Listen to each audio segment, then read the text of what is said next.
आज का हमारा टॉपिक है गोल्जी एपरेटस। क्या टॉपिक है? Golgi apparatus. गोल्जी एपरेटस को ही बोलते हैं गोल्जी बॉडी। क्या बोलते हैं? Golgi body. या इसी को प्लांट सेल में बोलते हैं डिक्टियोसोम। बोलेंगे डिक्टियोसोम।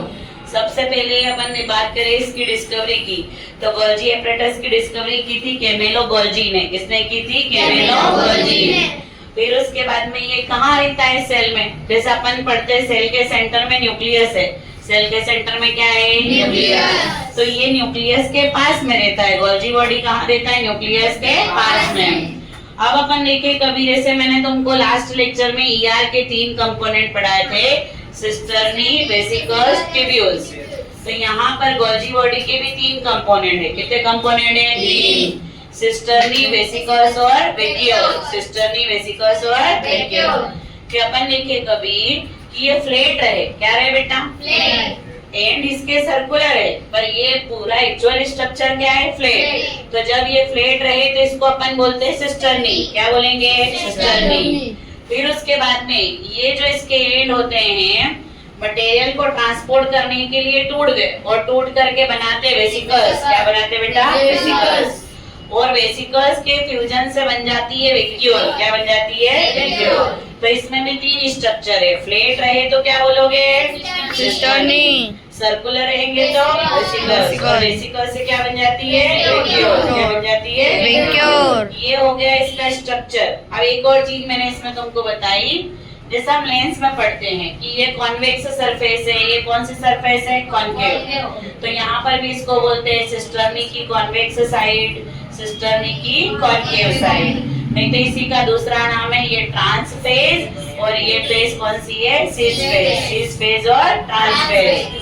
फिर उसके बाद में इसके फंक्शन में से बहुत क्वेश्चन आते हैं, कॉम्पिटिटिव एग्जाम में भी आते हैं, हमारी 9th क्लास 11th क्लास में भी पूछते हैं। जैसे हम देखे कभी कि पहला फंक्शन मैंने लिखा protein packaging and protein transport. Protein packaging and protein transport. जैसे मैं एक एग्जांपल देती हूँ कि मान लो अपने दोस्त का बर्थडे है, हम गिफ्ट लेकर के आए, और घर से कॉल कर दिया मम्मी ने कि जल्दी घर आ, तो अपन ने दूसरे फ्रेंड को दे दिया कि भाई ये गिफ्ट तू जरा पैक करवा लेना, और पैक करवा के मेरी तरफ से उसको दे देना, मेरे घर पे कुछ काम आ गया। तो लिया तुमने, लिया किसने? तुमने लिया। पर उसको पैकेजिंग करवाना और देने का काम किसने किया? दोस्त ने। तो यहाँ आर प्रोटीन बनाता है। कौन प्रोटीन बनाता है? पर उस प्रोटीन को पैकेज करना मतलब उसमें चेंजेस करना और उसको सेल के अंदर और सेल के बाहर ट्रांसपोर्ट करना, वो कौन करता है? Golgi apparatus. फिर उसके बाद में अपन देखे कभी प्लांट सेल में ये क्या सीक्रेट करता है? सेलुलोज। और अपन ने क्या चीज पढ़ी जो सेलुलोज की बनी है?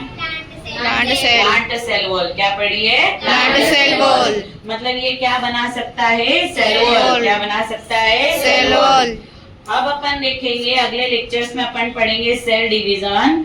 तो उसमें देखेंगे कि जब एक न्यूक्लियस से 2 न्यूक्लियस बन जाता है, तो एक सेल से कितनी सेल बनेगी? 2। प्लांट सेल में सेल वॉल बनानी पड़ेगी। क्या बनानी पड़ेगी? Cell wall. तो बीच में पहले बनती है सेल प्लेट। क्या बनती है बेटा? Cell plate. तो ये सेल प्लेट बनाने का काम कि जब प्लांट सेल में डिवीजन होता है तो डिवीजन के टाइम पे बनती है सेल प्लेट। क्या बनती है? Cell plate. तो वो सेल प्लेट सेंटर में बनती है, और वो सेल प्लेट भी कौन बनवाता है? Golgi apparatus. के सेंटर में ये सेल प्लेट बनी। अब इधर भी गई और इधर भी, और एक सेल से कितनी सेल बन गई? 2। एनिमल सेल में सेल वॉल है क्या? नहीं है। तो वहाँ किसी सेल प्लेट की जरूरत नहीं है। वहाँ पर फिर डिवीजन कैसे होता होगा बेटा? तो वहाँ पर बनती है सेल फरो। क्या बनती है? Cell furrow. फरो मतलब खाज, गड्ढा। कैसे देखो इधर, ये 2 न्यूक्लियस बने बेटा। जैसे ही 2 न्यूक्लियस बने, अब मेम्ब्रेन ऐसी फरो बनाएगी। क्या बनाएगी? फरो। ये फरो धीरे धीरे गहरी होती जाती है, डीप होते जाती है, और जब दोनों तरफ की फरो मिल जाएगी तो एक सेल से कितनी सेल बन जाएगी? 2। तो प्लांट सेल में सेल प्लेट बनी, और एनिमल सेल में क्या बनती? Cell furrow. तो सेल प्लेट बनाने का काम भी कौन करेगा? Golgi apparatus. कौन करेगा? Golgi apparatus. फिर उसके बाद में अगला सेल ऑर्गेनेल अपना लाइसोसोम है।